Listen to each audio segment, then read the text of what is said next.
The left side of my body started to go a bit numb, which is really weird. I could feel it in my face and on my left arm, and at this point I thought, hang on a sec, something definitely isn't quite right here.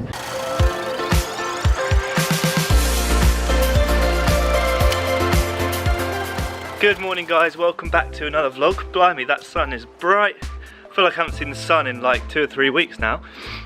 So today I'm on my way to uni. Unfortunately my bike decided to completely break on the way to uni the other day. Got a flat tyre, one of the brake cables broke, so I'm having to walk. But today's vlog is going to be a little bit of a different one. I wanted to focus a bit more on the message with today's video, rather than just filming a regular vlog. So today is the last day of November. I've been doing Movember this month, if you can see. It's a bit of a poor effort, to be fair. I'm not the most hairiest of men, but yeah, I wanted to talk a little bit about men's mental health, about my experience with my health, and yeah, share that with you guys. So, my story about mental health and men's health in general. It was about this time last year. I'd been doing some work with my friend Jack. He'd managed to get me a job at this local place in Colchester, in a place called Lunch, and I was working pretty hard throughout the day. Not too hard, but yeah, I'd been at work, and I came home from work to my home back in Colchester. My sister was home. As soon as I got home, I started to feel a bit weird. I started to get like a bit of a headache, and I wasn't really sure what was happening. It was sort of a feeling I never really had before, and it was on one side of my head. So I went up to my room, and I laid down and closed my eyes. I remember laying on my bed, hoping the pain in the side of my head would go away. And I laid there for about 5 minutes with my eyes closed, just trying to forget about it, basically, for a good 5 minutes, I'd say, until I finally realised that it wasn't going away. And when I opened my eyes, I realised that my vision had started to go blurry,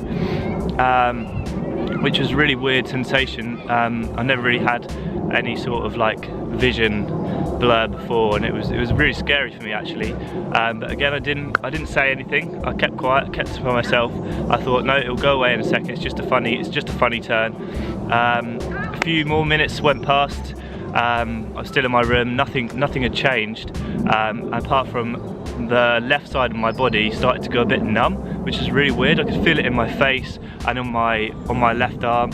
And at this point I thought, hang on a sec, something definitely isn't quite right here. This is when I decided to ring Meg and tell her that I had a bit of a headache and I wasn't feeling very well. And yeah, so I told Meg, and then I told my little sister and opened up about it. Basically, it was really scary at the time, but as soon as I told someone about it, it sort of made things a little bit better. I rang 101, and they said they were going to ask me a few questions to assess whether I needed to come to hospital. They asked me a few questions. I'm like, yeah, you need to come to A&E straight away, because basically I was showing the signs of having a mini stroke. I ran to the hospital, had all the tests. I was fine. After 20 minutes, all of the pain in my head went away. The lack of vision that I had for maybe a minute went completely, and I was back to normal within about 20 minutes of being at hospital, and the scare was sort of over. And then I had some follow-up appointments at the TIA clinic, which is the like mini stroke clinic. Had like the CT, no, what scan's it called?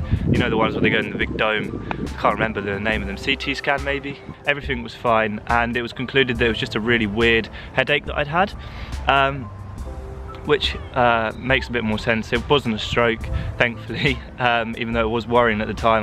I was seriously worried that something was going wrong with me. But yeah, so I wanted to share you this story on the end of men's mental health month of Movember, because basically I wanted to address something that I feel like not enough men do, which is talk about their health. Not necessarily their mental health, but just their health in general. So for me, my immediate reaction was to try and ignore the feeling that I was feeling in my head, go to my room, close myself away, and just hope that it would go away. And I feel like this is a reaction that I think a lot of men have. There's sort of it's hard to explain really, but I feel like a lot of men try not to address their health issues. So they're less likely to go to the doctors, they're much less likely to talk about their emotions. Say if you're having a down day, we all have down days, but I feel like men don't really share their emotions well enough with each other. So basically the moral of me sharing that story with you is basically that as soon as I shared the fact that I was feeling ill with Meg, with my sister, they were able to help me. I'm definitely a strong believer with like a problem shared is a problem halved. I felt as soon as I told Meg that I was feeling a bit funny, she told me that I should ring 101, which was definitely what I was thinking, but I didn't really want to.